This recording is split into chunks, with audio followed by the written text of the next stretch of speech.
นี่คือ Strategic Man Podcast การลงทุนที่ดีที่สุดคือการลงทุนในการพัฒนาตนเองพีระมิด4ขั้นแห่งความมั่งคั่งที่จะสร้าง mindset ที่จะพาคุณไปสู่ความมั่งคั่งสร้างความมั่งคั่งว่ายากแล้วแต่รักษาความมั่งคั่งนั้นยากกว่าและคนที่เหนือกว่าคนรวยก็คือคนมั่งคั่ง Podcast วันนี้เป็นเรื่องราวจากบทความใน medium.com ที่มีชื่อว่าพีระมิดแห่งความมั่งคั่งที่จะสร้าง mindset ซึ่งจะพาคุณไปสู่ความมั่งคั่งหรือมีชื่อภาษาอังกฤษว่า The Wealth Pyramid That Will Shift Your Money Mindset เจ้าของบทความนี้มีชื่อว่าโจเซฟมาโวริกส์ซึ่งเป็นบล็อกเกอร์ใน themedium.com โจเซฟขึ้นต้นบทความของเขาด้วยเรื่องราวของมหาเศรษฐีระดับโลกที่มีชื่อว่ามาร์ค คิวบันที่ขายบริษัทของเขาที่มีชื่อว่าpodcast.com ให้กับ Yahoo ในราคา 5.7 พันล้านเหรียญสหรัฐในช่วงปี 1999 สาเหตุที่เขาขายก็เพราะว่าเขารู้สึกว่าธุรกิจเกี่ยวกับอินเทอร์เน็ตกำลังจะเกิดอาการฟองสบู่แตกซึ่งในที่สุดเหตุการณ์นี้ก็เกิดขึ้นจริงๆส่งผลให้มูลค่าของหุ้นตกลงกว่า 95% ถ้าเขาไม่ตัดสินใจขายธุรกิจมูลค่า 5.7 พันล้านเหรียญจะมีมูลค่าเหลือเพียง125ล้านเหรียญจากเหตุการณ์นี้โจเซฟได้ข้อสรุปว่าคนรวยหาเงินแล้วก็ใช้จ่ายเงินแต่คนมั่งคั่งนอกจากจะรู้วิธีใช้เงินแล้วเขายังรู้วิธีบริหารเงินอีกด้วยคนรวยทั่วๆไปวันหนึ่งหากไม่รู้จักการบริหารเงินก็อาจจะกลายเป็นคนจนได้หากมีเหตุการณ์ไม่คาดฝันเหมือนกับที่เล่าให้ฟังข้างต้นแต่คนมั่งคั่งจะมีแหล่งรายได้หลายแหล่งที่เกิดจากการลงทุนการบริหารเงินดังนั้นเมื่อเกิดวิกฤตก็ยังสามารถอยู่รอดปลอดภัยได้หรือพูดง่ายๆคนที่เหนือกว่าคนรวยก็คือคนมั่งคั่งจากการสังเกตโจเซฟพบว่าเหล่าคนมั่งคั่งไม่ว่าจะเป็นมหาเศรษฐีคนไหนก็ตามหรือแม้กระทั่งมาร์ค คิวบันที่เขายกตัวอย่างในช่วงต้นบทความล้วนแล้วใช้หลักการพีระมิด4ขั้นแห่งความมั่งคั่งมาเริ่มต้นที่ขั้นที่1ซึ่งเป็นส่วนฐานของพีระมิดกันก่อนส่วนฐานของพีระมิดก็คือ diversify หรือการกระจายความเสี่ยงในอดีตอาณาจักรทางธุรกิจที่ยิ่งใหญ่มากมายต้องล่มสลายไปก็เนื่องจากไม่กระจายความเสี่ยงเหมือนกับคำกล่าวของวอร์เรน บัฟเฟตต์ที่กล่าวไว้ว่า Don't put all your eggs in one basket หรืออย่าเอาไข่ทั้งหมดที่ท่านมีไปใส่ไว้ในตะกร้าใบเดียวเพราะถ้ามันตกไข่ทั้งหมดก็จะแตกดังนั้นต้องแยกไปใส่สัก 2-3 ตะกร้าหากตกไป1ตะกร้าก็ยังเหลืออีก2ตะกร้าโจเซฟกล่าวว่าเป็นเรื่องสำคัญสำหรับคนทุกคนที่ต้องรู้จักการกระจายความเสี่ยงยกตัวอย่างเช่นบางคนทำงานประจำก็อาจจะมีธุรกิจเสริมสัก1หรือ2ธุรกิจโดยอาจจะทำตามกำลังและเวลาที่มี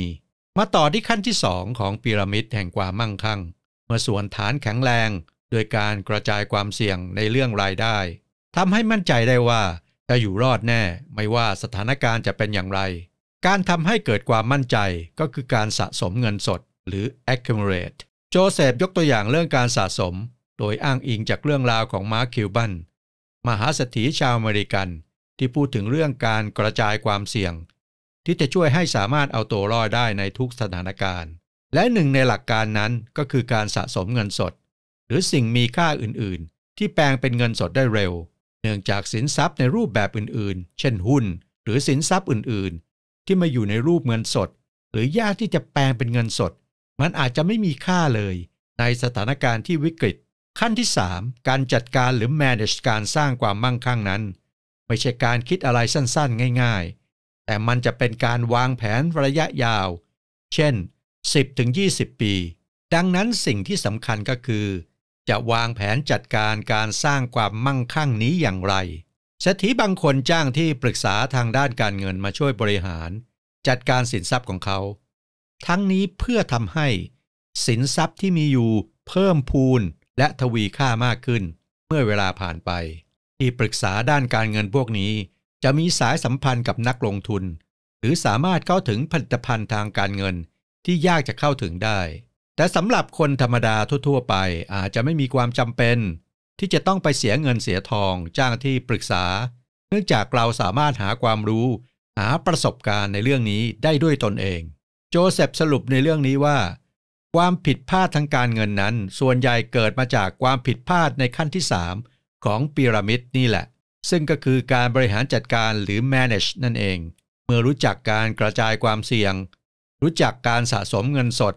และรู้จักการบริหารเงินบริหารความมั่นคงก็เข้าสู่ขั้นที่4ของพีระมิดแห่งความมั่งคั่งนั่นก็คือ